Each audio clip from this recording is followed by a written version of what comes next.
recognize we are all human beings here doing the best we can with technology and delivering this content today. So let's try to take a deep breath and let go of any of the hiccups we were feeling a few minutes ago and just join our audience and get started, because we're really excited to hear what you guys are doing. So thank you.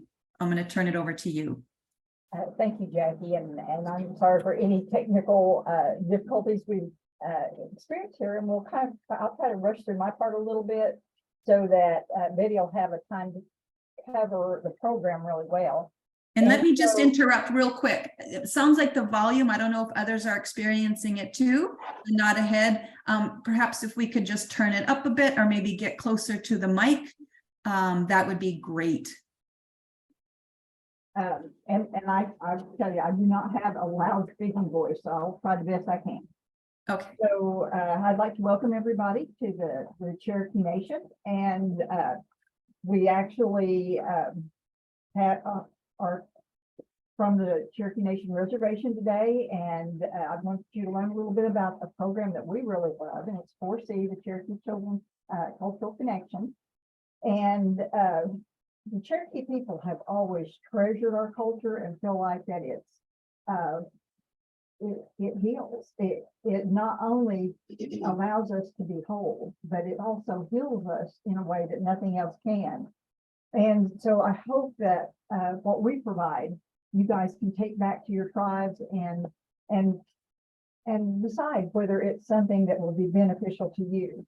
The Cherokee Nation is the largest tribe in the United States, and occasionally the Navajos outnumber us, and occasionally we outnumber the Navajos. But we have 430,000 tribal citizens across the world. We reside in northeastern Oklahoma in a beautiful area with beautiful rivers and really nice mountains. And I really would love for you guys to come visit us at some time. And we have 141,000 of our citizens reside in our reservational area. And our tribe really values our culture. And so as a result, we just this year opened the Urban Feeling Language building. And it is 52,000 square feet dedicated solely to the language. And we really want to make it possible for all of our citizens to take every opportunity to engage in the language we possibly can. We currently have 2,000 of our members left that are first speakers. So we are doing everything we can to develop that language. And so our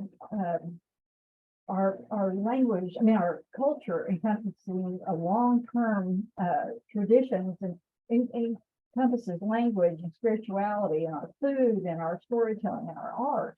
But really those small components only make up the bigger picture of our Cherokee Lifeways and what we do.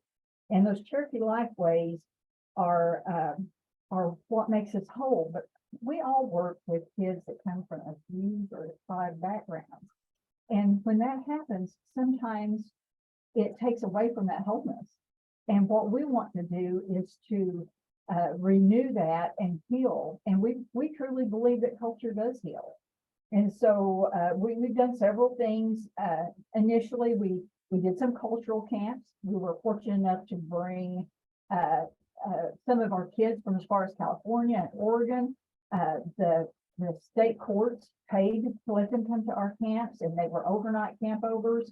And we introduced those kids and immersed them as much as possible in that culture that we were able to provide them in that short period of time. And of course, I know that they've taken households where that culture, and maybe it was not as strong as it might have been because of their situation, but they still could recognize and feel that wholeness when they were there. And we've done things like send out cultural packets to our foster kids across the United States, and we were well received on those. But in 2015, there was a grant written. And at that time, there was a different director than myself. It was Nikki Baker, and she was very involved in that. But by 2016, we were able to initiate the 4C program. And so it's our belief that it's been successful. We really feel like it has made a difference in these kids' lives. And we initially started out with 25 participants, and then we kept adding to those as it was possible to do. We initially started with the kids that were in tribal custody, but then we started adding some of the participants of our tribal guardianships. And then we were able to include some of our state custody kids in that program. And at this time, we're only able to cover Adair and Cherokee County, and some of those restrictions are more based on the fact that we have to transport those kids in for some of these programs, and that's very worker and time intensive. We hope at some point to have maybe a northern and a southern component to this, that we can serve more kids. But I'm going to stop right here and turn it over to Bette Nelson, because she's our director of the 4C program, and she knows it intimately, inside and out. She can kind of tell the story of how we progressed and the things we've done. And I guess I'll turn it over to Bette. Thank you, Lou. I'll see how I do on this. Lou has a setup where she has a standing desk. I'm used to sitting, so I don't know how well I'll do with this, but I'll give it my best shot. Like Lou said, my name is Bette Nelson, and we're coming to you from Tahlequah, Oklahoma. And I'm going to talk to you today about a program that's very near and dear to my heart. It's called 4C, and that's Cherokee Children's Cultural Connection.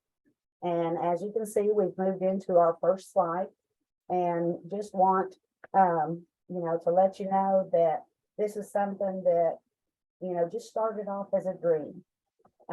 We were evaluating our program, and we were looking at the things that we were doing well. And we were also identifying those things that we felt like we were falling a little bit short on.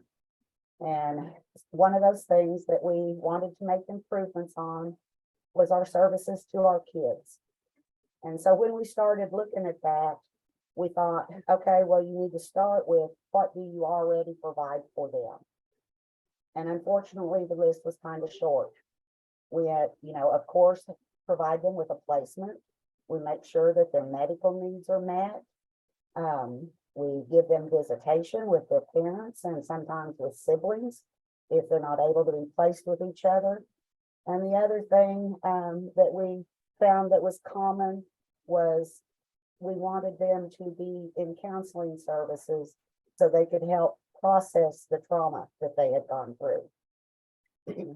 So when we started thinking about the things that we would want to include, if we wanted, to have the child-centered services, we just kind of started brainstorming. And of course, we came up with, we wanted to for sure have a huge component that addressed our culture.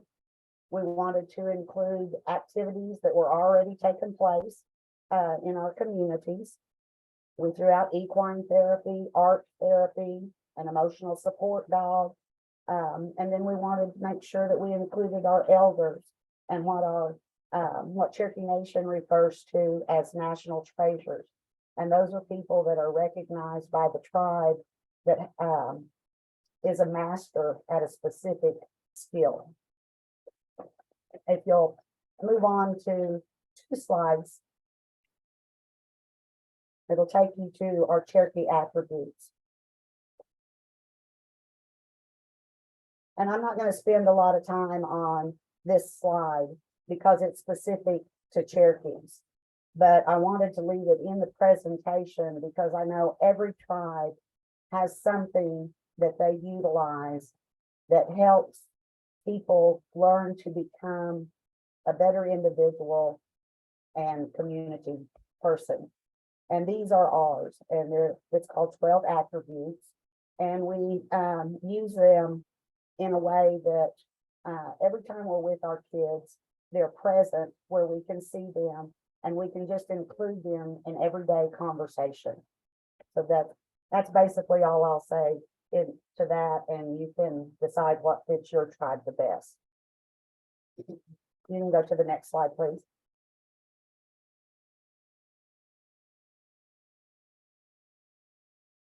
And ICW and our Cherokee Nation Grants Department continuously looks for future funding sources. And so we came across a grant, like Lou said, and we started really looking at that grant. And we saw that it was through the Justice Department. And in Oklahoma, the Justice Department sends it down to the District Attorney's Council. And within the District Attorney's Council is a section for VOCA. And VOCA is the Victims Against Crime Act. And we started really looking at that grant. And the funding was totally about providing services for victims of crime. Cherokee Nation's codes say that abuse and neglect is a crime. And if abuse and neglect is a crime, who's your victim? The victim are our kids. So we thought, there's our ticket. There's the ticket to our child-centered services. So we wrote the grant in that manner, and they were very pleased with it. They most normally provide funding to law enforcement agencies, domestic violence shelters, those types of agencies. They had never served funds for children, so they were as excited as we were. So when we got the grant awarded to us, then the real work started. So how are we going to implement everything that we put into that grant that we said we were going to do? So we looked at the age range that we were going to serve, and we chose a large age range. We serve kids from 4 years old to 18 years old. So we have to do a lot of work on readjusting the activities, because what a 4-year-old can do and comprehend is a lot different than what an 18-year-old has. So we have a lot of work there. We put a lot of thought into how can we serve as many kids as we possibly can. And like Lou said, when we very first started, we were limited just to kids that were in tribal custody. But now over the years, we have progressed and we get to serve a lot more kids. And we currently have 60 kids that we're serving. We looked at things like, the behaviors of kids, and do they have any special kinds of issues? Do they have special kinds of medications that might prevent them from participating in the program? And I would like to say that in the years that we have had this program, there have only been 2 kids that we thought we couldn't serve. So even if you have kids that have some issues, still include them and bring them in, because they can just reap what you're giving them, and it makes so much progress for them. You go ahead to the next slide, please. A few other things that we looked at, and Lou touched on it, was location. Cherokee Nation covers about 7,000 miles. We have 14 counties, and any child that is in tribal custody, no matter where that child is placed, if they fall within our age group, we serve them. So my workers might be traveling a very long distance to reach that child, but we're not going to leave them out just because of where they're located. We looked at ages and personalities of kids, just due to the fact that our van is a 7-passenger van. There's 2 staff, so we pick up 5 kids. So we look at the personalities and the ages of the kids, and are they going to mesh with each other? You don't want to have 5 kids that are very, very active, or you don't want kids that are very reserved. You want to have a good blend so that they can help each other. One thing that we looked at was, can you have siblings and cousins in the same group? And we're looking at that primarily due to a lot of our kids, if there's a sibling group, there's one that's identified as taking on a parental role. We didn't want our kids to do that. We wanted them to be able to be kids and start figuring out who they were and just remember how to have fun. We look at what stage the case is in. Are we gonna have quite a bit of time with a child? Is the case just beginning? Or is it nearing the end? And we need to get as much information to them as we possibly can before the case closes. And again, we, considered whether there's special needs or medications that the child might need while we have them, with us. If you'll go to the next slide, please.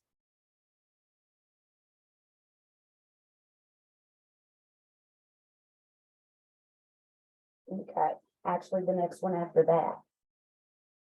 We didn't think that that one was real important because that was just the referral form that Cherokee Nation uses. The primary worker fills that form out and sends it to 4C to say, this child qualifies for the program and we'd like to get them started as quick as possible.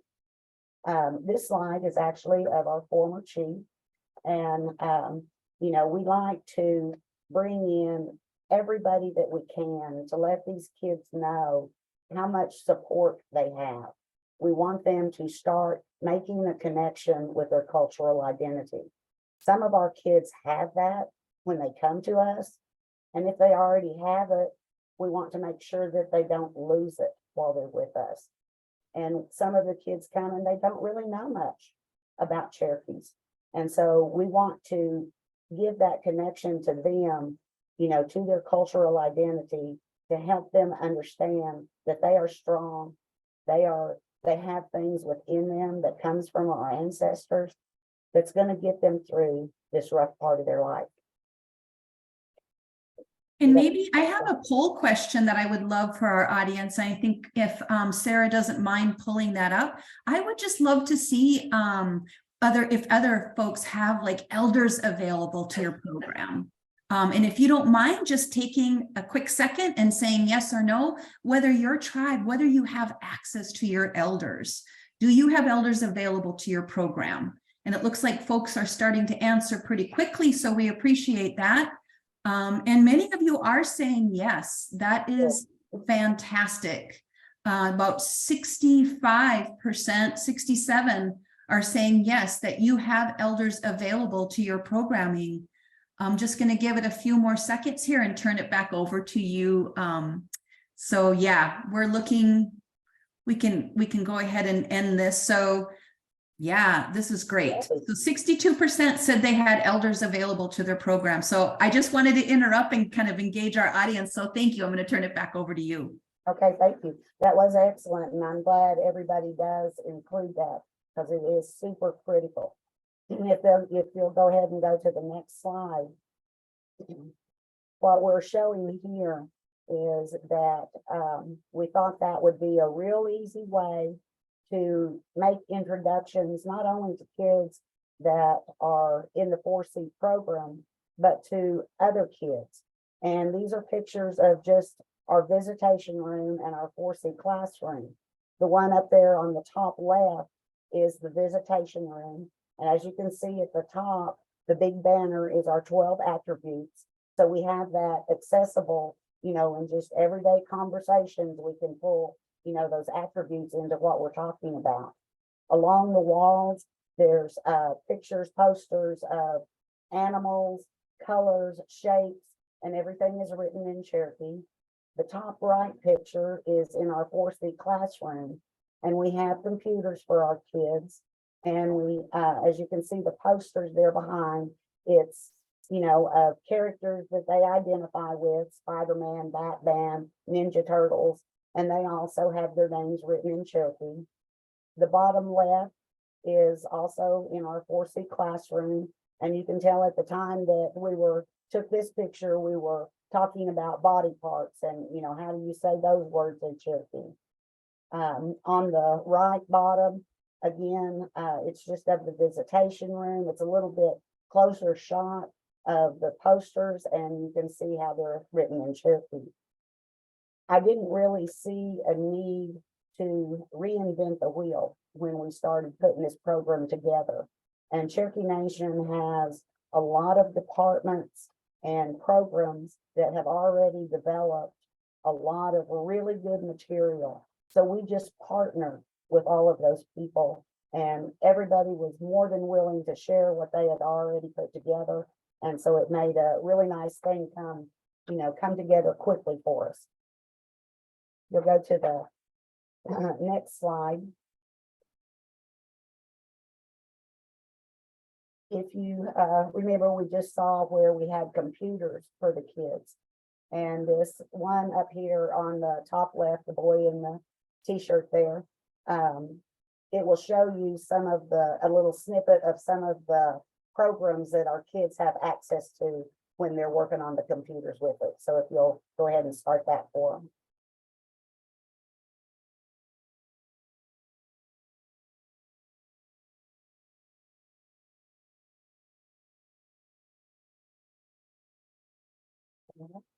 Maybe you'll want to talk to us.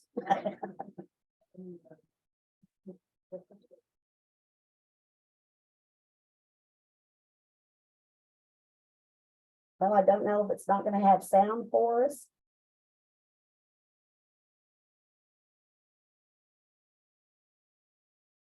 But anyway, I think you can see from the title of it, the program was called Let's Talk Cherokee. And so it starts our kids off, if they are not familiar with the language, it's beginning language classes that they can do. On the top right is of a television program that we have locally here. It airs on all of our local channels 1 day a week. And so it reaches out to a large audience.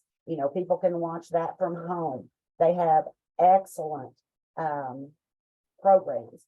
And as you can see, the girl down there at the bottom, she's learning how to write in Cherokee. You can go on to the next slide.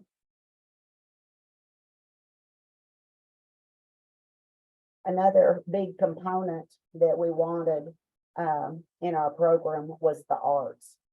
And art can be so many different things. It's not just sketching or painting. And we wanted to introduce our kids to as many art mediums as we could.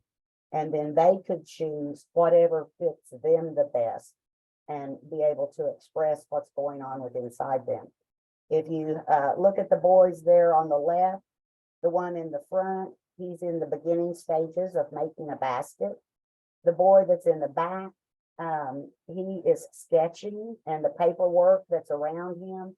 We had been talking about how shading can really change your picture. So he's working on putting shading into his sketches.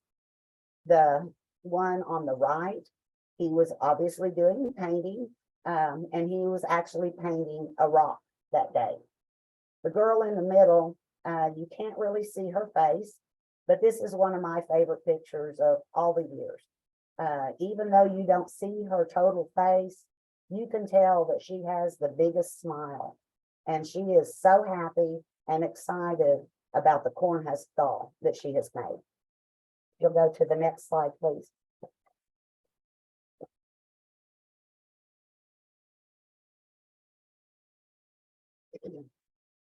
These also are just more pictures of our kids working on various projects. The top left and right, the kids are working with clay. Of course, the boy in the middle he has painted his picture. Bottom left, he's working on leather. Middle, they work with clay, and then they fired it, and so it's really strong and sturdy. The girls on the right, they're young, they're 4 years old, and they didn't really have the skills yet to make the gourd masks. The gourds are pretty hard to cut. We didn't want them to injure themselves, so they made their mask on this day out of paper plates. I'm going to go ahead and at this point share some stories with you. The arts just seem to make stories present. The first one I'll start with is we had a group of kids, and they were just at the table. They were busy working on their project, laughing and talking as they worked. And there was one little girl. She's a pretty quiet child always, but she was extremely quiet that day. She wasn't really participating in any conversations. She would just get her brush, with the paint she chose, and she would just slowly stroke back and forth on her paper until she covered the whole piece of paper with the color that she chose. She would clean her brush, she would choose another color, and she would do it again. And she did that 3 or 4 times. Then she laid her brush down and she looked at all the other kids. And she said, I used to have a sister, but she died. The other kids were looking at the adults like, what do we do? What are we supposed to do now? But before any of the adults could react, a little boy across from her leaned across the table and said, so did I. Those 2 kids had a bond that was so special. We couldn't have set that up to happen if we would have tried. But because she was working through what she was feeling at that time, she was able to share. Her emotions were able to come out.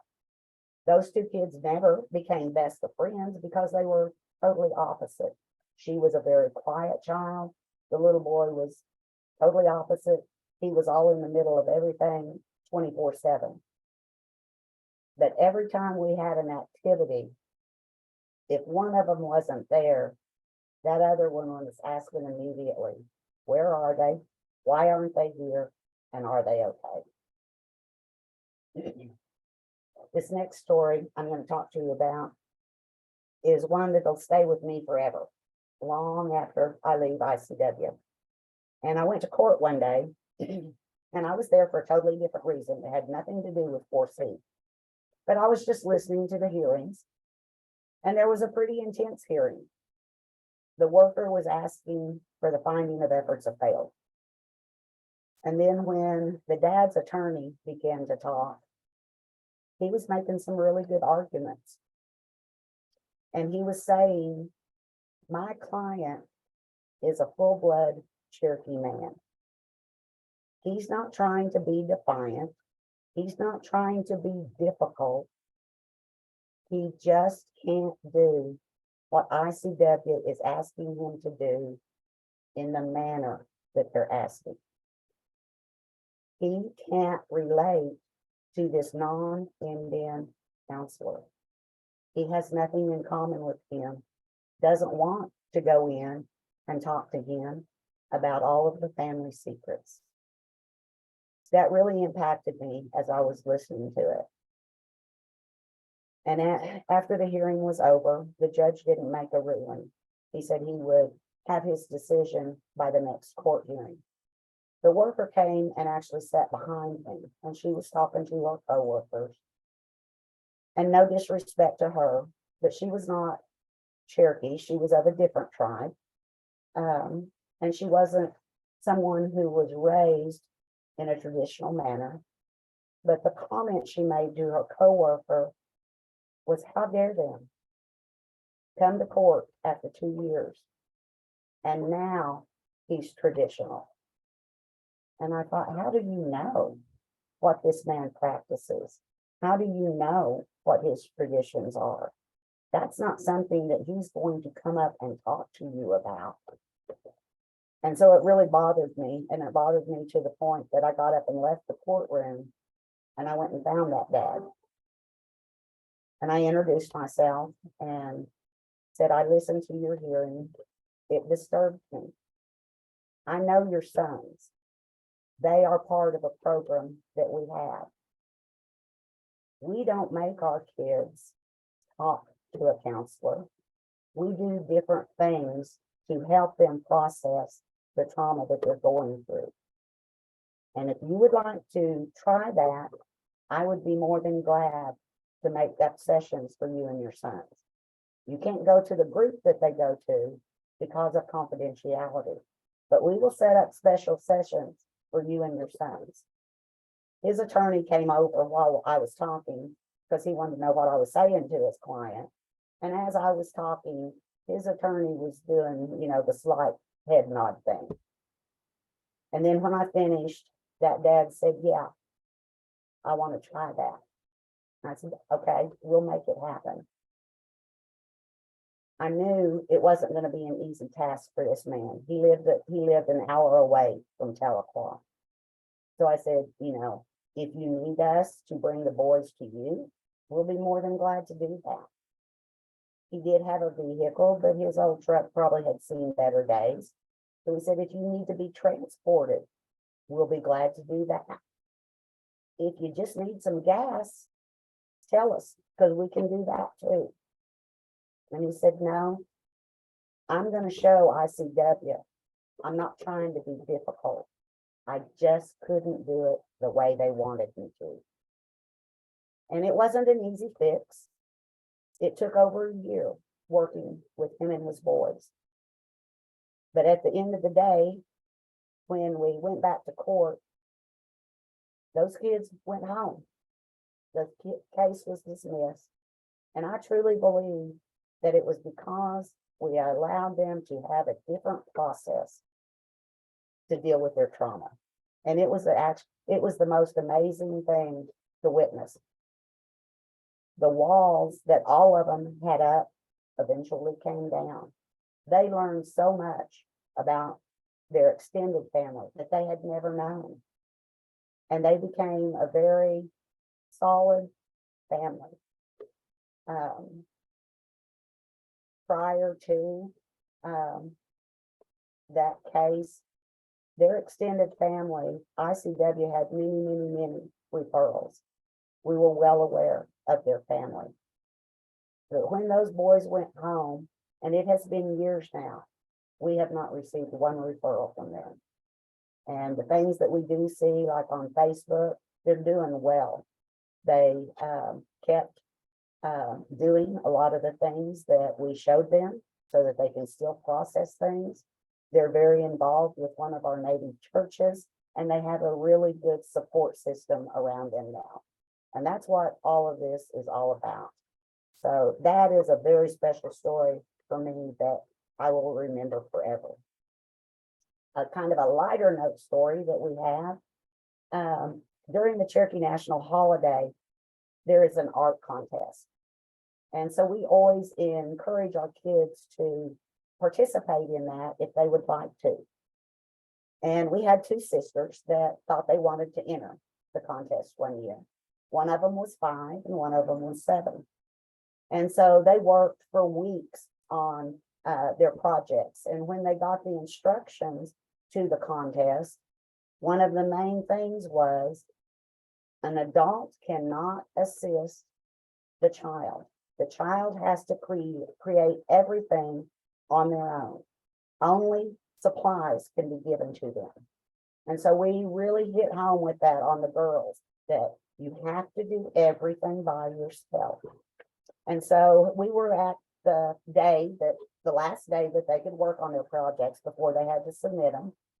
And so the older one had a tendency to get a little bit frustrated with herself because she wanted perfection, but her skills weren't quite there yet. So she would become frustrated because it wasn't perfect. The younger one really probably had the better eye for art. And I found it very cute because she did, just the casual looking around. Then she'd mess with her hair and look a little bit longer in certain directions. And what she was trying to do was she wanted to know if the adults were paying attention. And when she thought that we weren't really watching that close, she took some supplies that were for her sister's project and scooted them over to her and whispered, "Try these." And I thought that was just awesome that she did that. When we have the art contest, they have a huge display of the art, for all ages, all mediums. And, people can go through and look at the displays and actually purchase the material. And then there's a big banquet that night. The girls were there with their grandma, and the little one was just so excited. And I just watched all the air come out of her balloon when her category was announced and she didn't place. So when the banquet was over, we went over and was talking with them. And I told her, it's okay. You didn't place this year. But those kids that did place, they're several years older than you. And they've been trying every year. The first year they tried, they didn't place either. I said, let's go out here. And I want you to look at your art. Because I had been out there earlier and I knew a little bit of secret. And so we went out to look at her art. And there beside her project was a big old sign. And I said, do you know what that sign says? Said, no, I can't read. I said, that says soul. Somebody came through and saw what you made, thought it was so beautiful. They bought it so they could take it home and see it every day. You are now known as a Cherokee artist whose art has sold.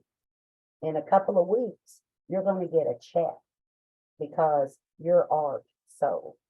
And instantly, all the air was back in her balloon, and she had the best night ever. The last story that I'm going to tell you that came through our arts is about a 16-year-old girl. And she came to art therapy one day. And when she finished, she came back over to the classroom and she laid her art picture down and she went to fix her a snack. And one of the staff people said, you know, I really love all the detail you always put into all of your pictures. And she sketched constantly. All of her schoolwork, you know, had sketches all over it, and she was extremely talented. But I noticed she was, you know, pretty reserved on that day. So when everybody left, I was talking to the art therapist, and I said, can you tell me what's going on with her? She seemed kind of distracted today. And he said, did you have an opportunity to look at her picture? I said, yes, I did. And he said, well, if you'll remember, her picture was of a river. The water was calm. And in that river was a log. And on that log was a frog. That frog is her. And what she's feeling right now is everything's going good. It's going smooth. I'm just sailing down the river. But she's also in conflict because she knows at any moment that log can flip and her world's going to be turned upside down. And if you notice, there wasn't anything else in that picture except the water, the log, and the frog. And she's feeling very, very, very alone. So she's in conflict. And he said, so we had to have deep conversation today that you don't know what's around the bend of this river. There may be a whole school of frogs and they're all just waiting to help you. You just haven't seen them yet. There may be fish that are down at the bottom and you haven't seen them. They may be different than you, but they're there to help you as well. So those were the things that she was trying to process that day. And it all came to light in just a simple picture. So much different than having, you know, to go in and sit and verbally say those things to people, because that can be so hurtful to a child. If you want to go to the slides that you touched on a minute ago, it kind of shows a cowboy guy. Yep, that's them. I don't know if we can get those to have sound or not. But we like to include our Cherokee citizens that are just everyday people. They could live next door to you, but they've had a goal in their life and they went after that goal and they achieved it. This guy's name is Ryan Dirt Eater, and he is a nationally known bull rider. He's very good at his skill. I wish you could see it or hear it.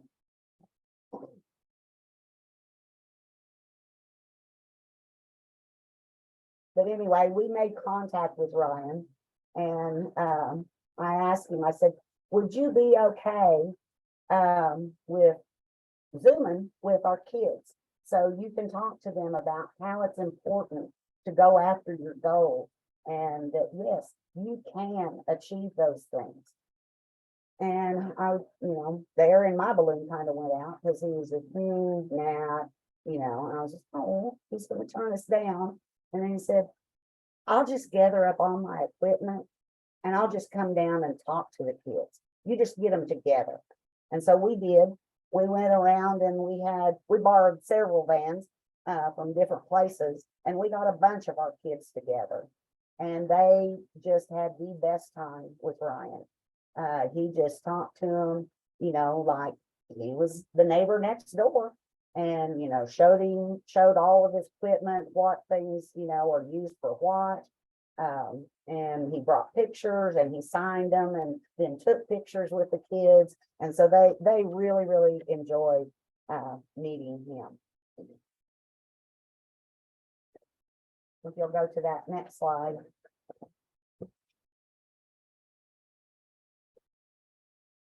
This is also, she is actually known as one of our national treasures. Her name is Dorothy Ice. She's the woman who's on the left, and she is a master at weaving, and she's teaching the other woman how to weave. And she also has come and worked with our kiddos. I wish you could hear, but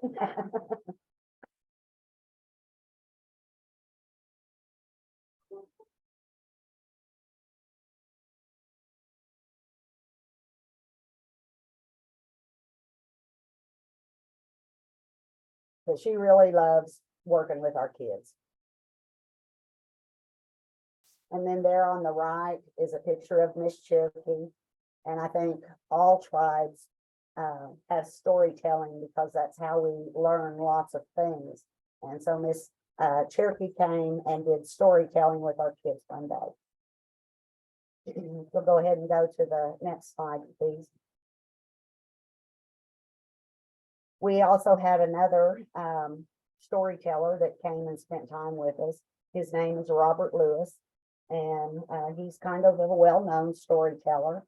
And he came and he shared multiple stories with our kids one day.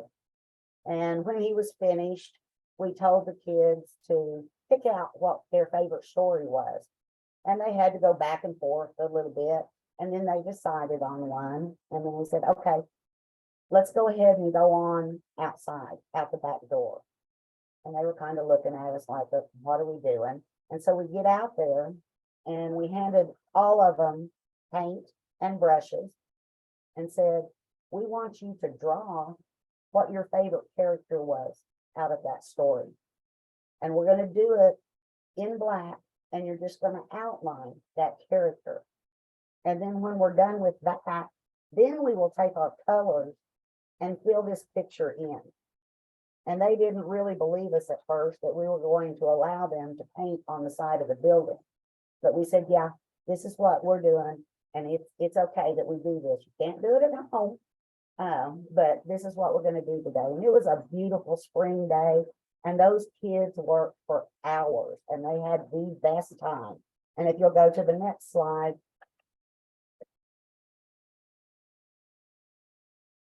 That's the finished project.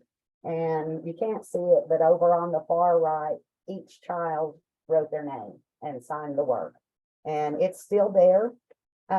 It's probably getting close to time that it be covered and a new one done.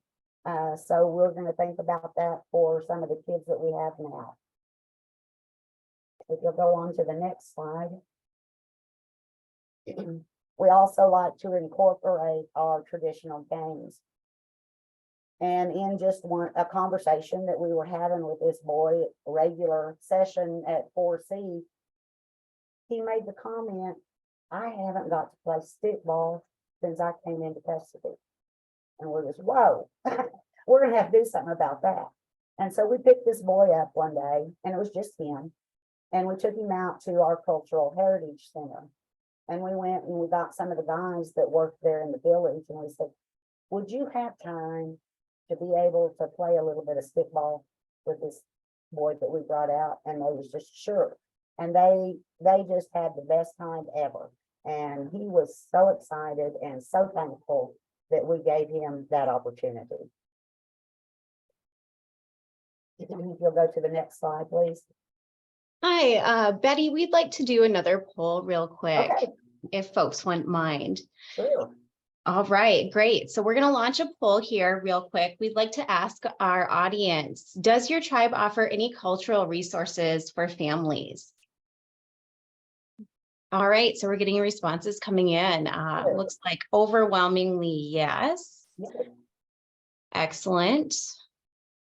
We have a couple no's here, and feel free to pop in the chat any comments you have about programs within your tribe or your community. All right, so I'm going to share those results real quick. So it looks like about 90% of our audience has cultural resources available to families. Excellent. Yeah. All right. Okay, this slide is about our heirloom seeds. We have our kids plant a garden every year, and we have them do all of it. They clean it out, make sure all the weeds and grass is taken out. I think the picture's good enough that you can tell. They, do strings across the bed so that their rows are nice and neat when things start growing. They take a lot of pride in their garden. And we get these seeds from our Natural Resources Department. And the original seeds actually came on the Trail of Tears. And they make sure that these seeds are germinated year after year after year. So we always have them. And these pictures are just, top left, he's just planting them. Top right, things are starting to grow. Bottom left, that's actually me. I'm not a really tall person, but it's still pretty early on in the season. And you can tell that corn's a lot taller than I am. And then down at the end is just some of the ornamental corn. You want to go to the next slide? I think we actually have a question about gardening as well. Okay. So let's ask our audience real quick. Do you have any gardening, growing, horticulture, seed keeping programs available in your community? All right, we have a lot of responses coming in. It looks like right now we're around 70%. That's great. We'll leave it open for a second.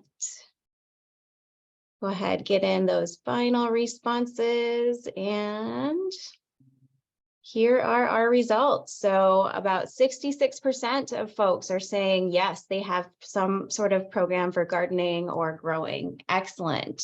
And one thing that we don't really have implemented into 4C, but it came across my mind mainly during COVID.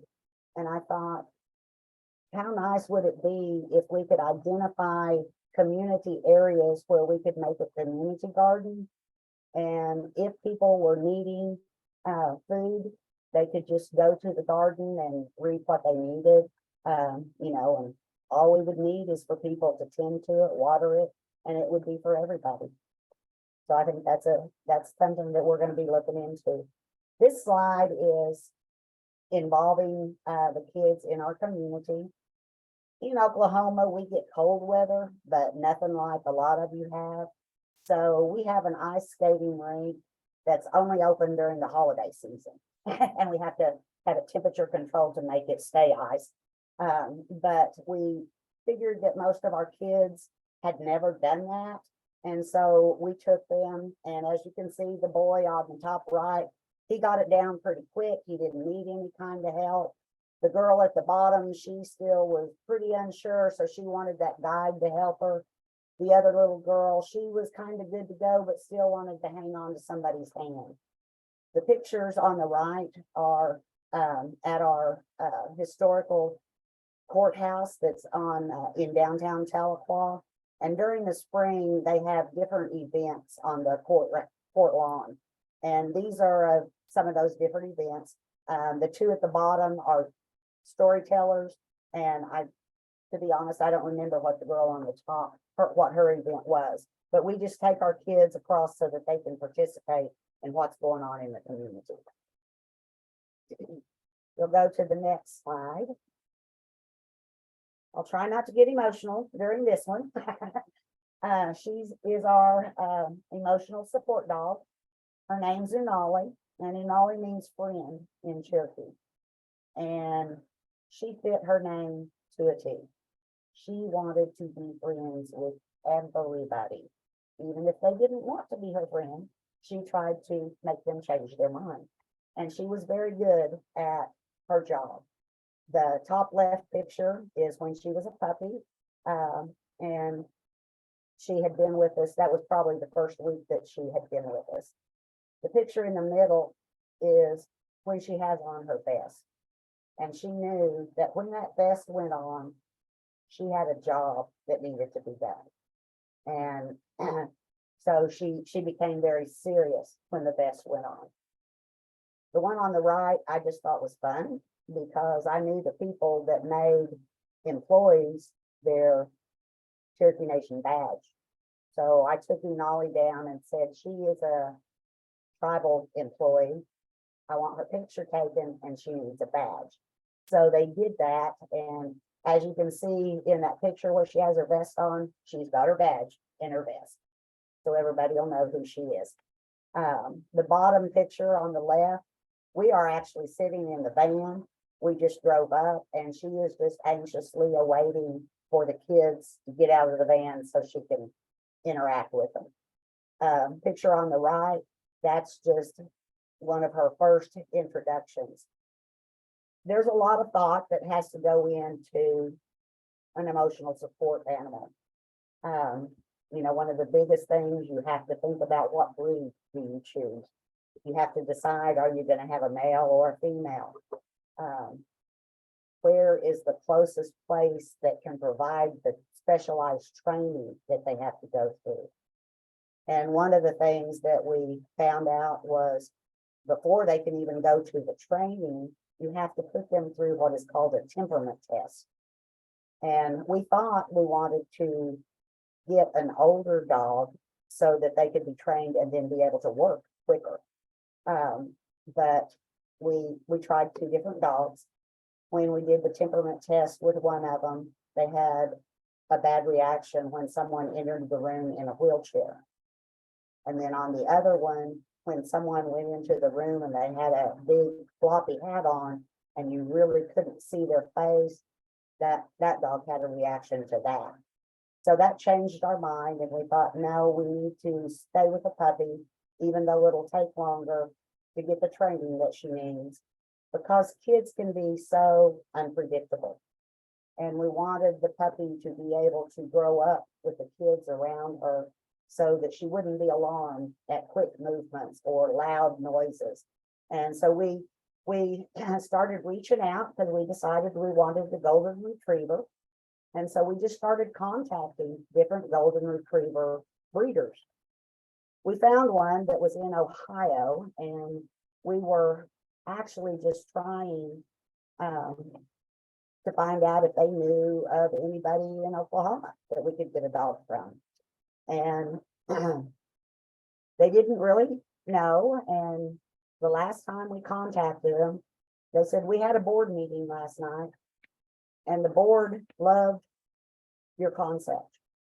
So the board has decided we're just going to donate a dog to you. And we were way excited because the dogs cost $2,500. And they said, we're also buying the plane ticket to get her to Oklahoma. And so that's how we came to get Unali. I don't really know who did it, but someone notified our local TV stations. And when we went and picked her up at the airport that night, the TV stations were there, so we were on the 10 o'clock news. But she was just the most wonderful dog ever. If you'll go to the next slide, it's got some more pictures of her.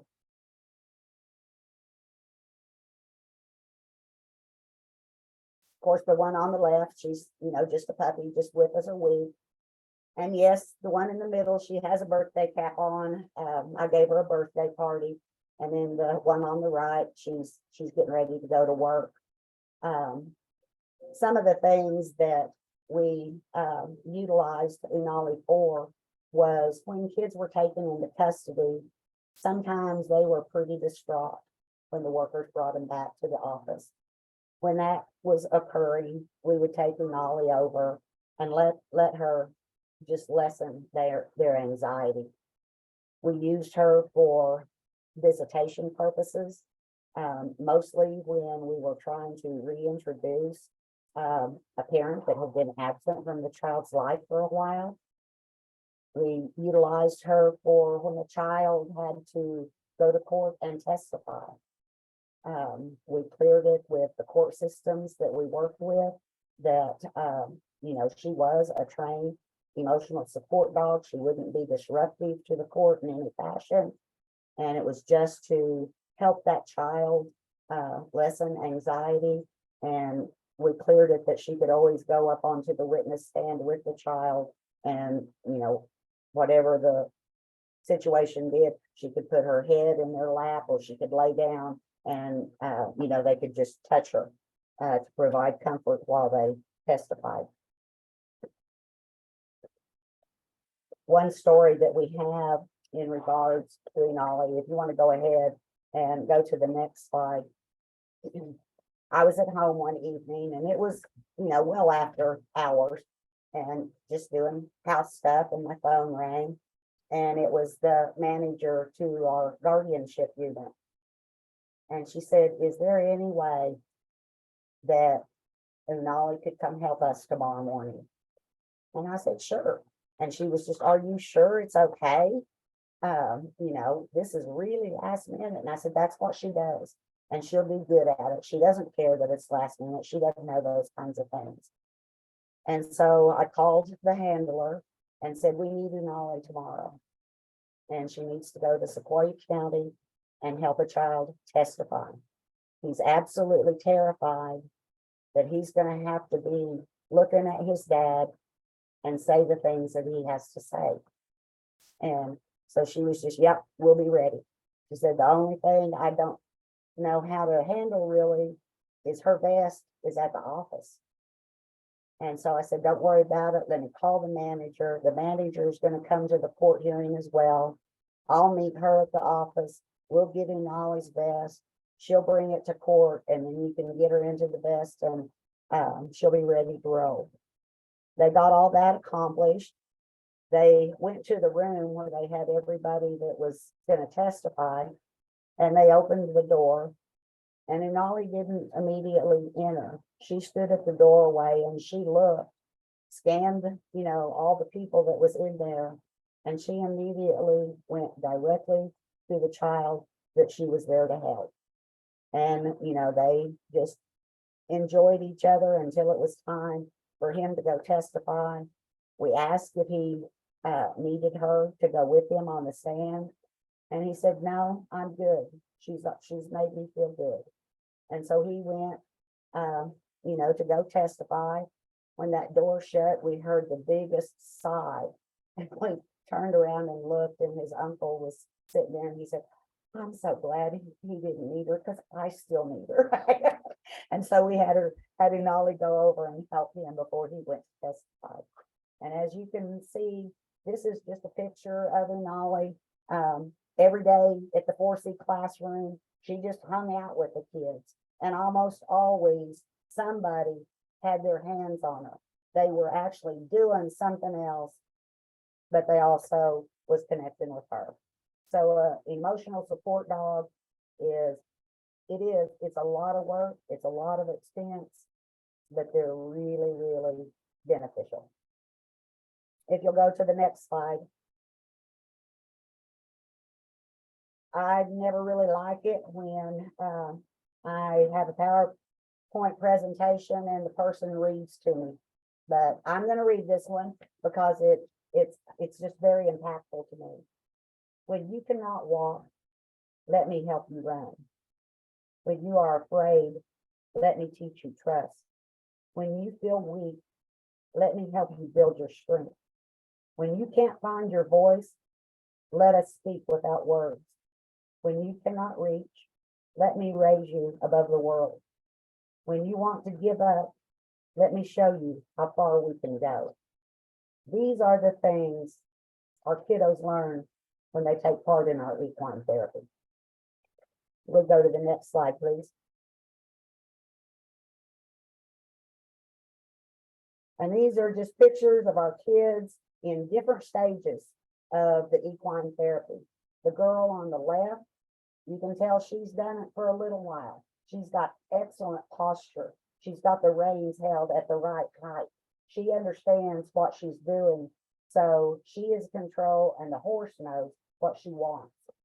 The boy in the middle is learning trust with his horse. He's walking him around and there's different obstacles throughout the arena. And he's letting the horse know, I understand what I need to do, so we can trust each other. The one on the right, sometimes when our kids first start equine therapy, they're 4 years old and they're not very big. And when you go out there, a horse can look like a really, really big animal. And there ain't no way you're gonna put me on that. But as they get used to it, you know, those fears lessen, but they are a lot tinier. So you can see that we have to put our little ones on something to stand on so that they can complete what they're doing. Because we have our kids do everything. They put the bridle on, they put the saddle on, so they can get ready to ride. And that's what he's doing. He's getting his saddle ready. You'll go ahead and go to the next slide.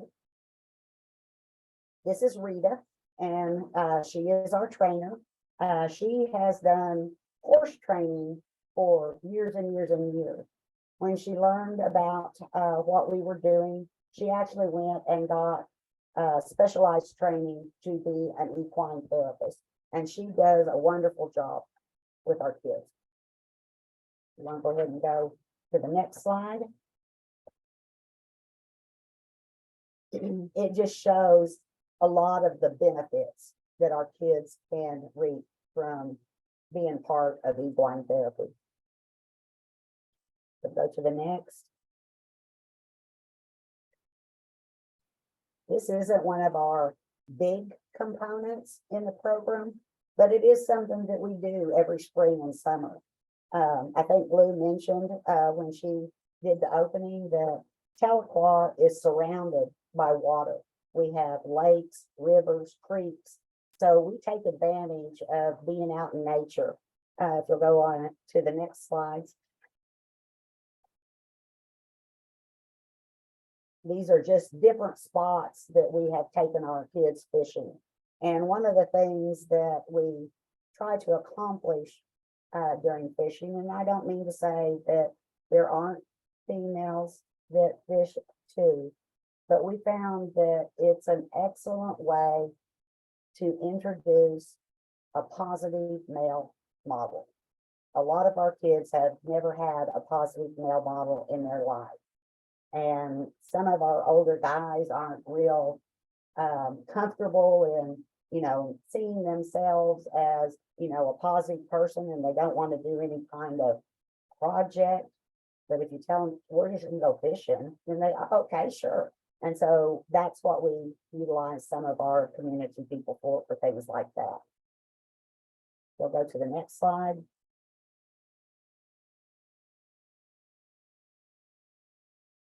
And these are just some of the things that we want them to gain from participating in our fishing expeditions. Go to the next. These are some of our program statistics. We're currently in our 6th year. I'm actually in the process of writing for year 7, and I most certainly hope that, you know, it is awarded to us. Right now, we average 50 to 60 students a year. The kids just go off the charts on their self-esteem.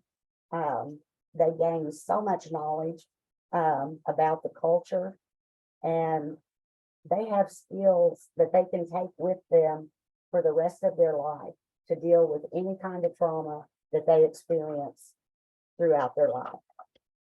Go to the next. Some of the things that the children and parents say.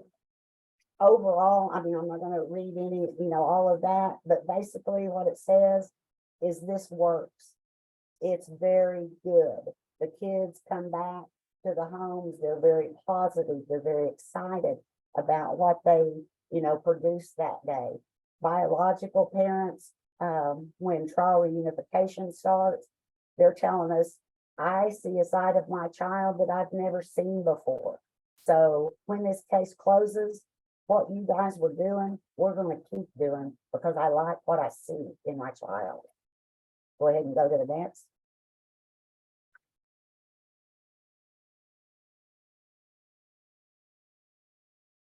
And some things that we didn't think about was we never even thought, but our little groups, they kind of formed their own little foster child support group. The kids relied on each other. When we very first started, one of the first things we used to do we would take them out to the Heritage Center. We can't do that right now because they have the whole Heritage Center under reconstruction. So we aren't able to do that right now. But during one of the trips that we had kids, we had toured the village and we were actually going to the museum to look at all the different exhibits. There was an exhibit of the Trail of Tears, and there were other groups of kids that were in the museum that day. And so we were getting ready to go to the next exhibit, and it was around the corner. And one girl remained at the Trail of Tears, and she was just really looking. And so I went up to her and said, we're getting ready to go on. We're going to go around the corner. Don't want you to get separated from us. And she said, how could they do that? It's snowing and they don't have on shoes. Who would make us do that and why? From that point on, she was very interested in the Trail of Tears. She wanted to know all about it that she could find. She watched a video, she read books, and she just found out everything she could. And that made such an impact on that child. It was just really, really nice to witness.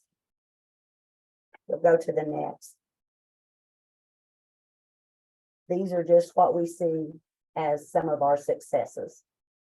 I don't want to, go around and talk about each one. It might bring emotions out in me. So you're capable of reading, and we'll just leave it at that.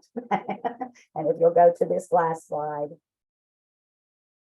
what we want to see for future goals. I know I'm thinking big, but might as well think big. I mean, all they can say is no. I would love to, at some point, be able to have enough staff that I could have every county that Cherokee Nation covers served. I mean, we're talking a lot of staff to make that work, but I might as well be dreaming big. I really would like to get a couple of vans and take a road trip with some of our middle-aged kids and let them actually see all of our historical sites through the Trail of Tears and then back to Tahlequah. One of the things that is big obstacles for us, and I would love to figure out how to get around them, but I'm not quite sure how to do it. One is the distance, one is daylight, and our kids do have school obligations. So we have to face those kinds of things and say, how can we continue to increase the program, but get around those things? The bottom one, I think that is a doable thing. And I would really love to have our kids do a week-long camp. And I'm talking camp. I don't want luxury. That would take away from some of the things that they would need to feel and understand. I'm talking camp. There's not portable showers over here. There's not electric. We're not having air beds blown up. But that's one of my dreams that I think that we can accomplish now that COVID restrictions are lessening. And that kind of brings me to the end of our program. I hope that you found something in here that would fit your tribe. It's sometimes hard to present stuff to different tribes because all of us have similarities, but we have our differences too. Mm, So hopefully something sparked in you that might not be able to do it just like that, but I think I could make it work for us this way. Because it's remarkable to watch your kids blossom. mhm. Thank you so much. It was such a blessing, Lou and Betty, for your time. I know there was a question in our Q&A that I want to get to, but other folks who are needing to jump off, Right. thank you so much for joining. But the question for those of you that can stay on is just how long does your program last? That was the question. Is there a Each time? session? Are you talking about each session or? I'm not quite sure what they were referring to. We have the program year round. Okay, And whenever kids, if their case dismisses, then they exit the program. excellent. But we go all day. Each session is usually, depending on how far we have to drive to get that bunch of kids, it's Mhm. between an hour to 2 hours. Sure. Well, as you can see in the chat room, folks really enjoyed hearing about Good. the amazing things and the way that your community is wrapping themselves around your youth, your families, and just, what a blessing and gift that is to our young ones. Thank you so much. We You're are very going to welcome. go ahead and send an email and follow up. We'll try to get those videos embedded as well, Okay. to make sure that folks can hear that. And if anybody wants the presentation, I'm more than glad for it to go anywhere. All right, Sarah, anything else that we want to say? All right. I don't think so. Thank you so much, everyone. Thank you, Betty, and thank you, Lou. You're very welcome. Cherokees don't say bye, so Mwah. see you next time. All right, take care. See you later.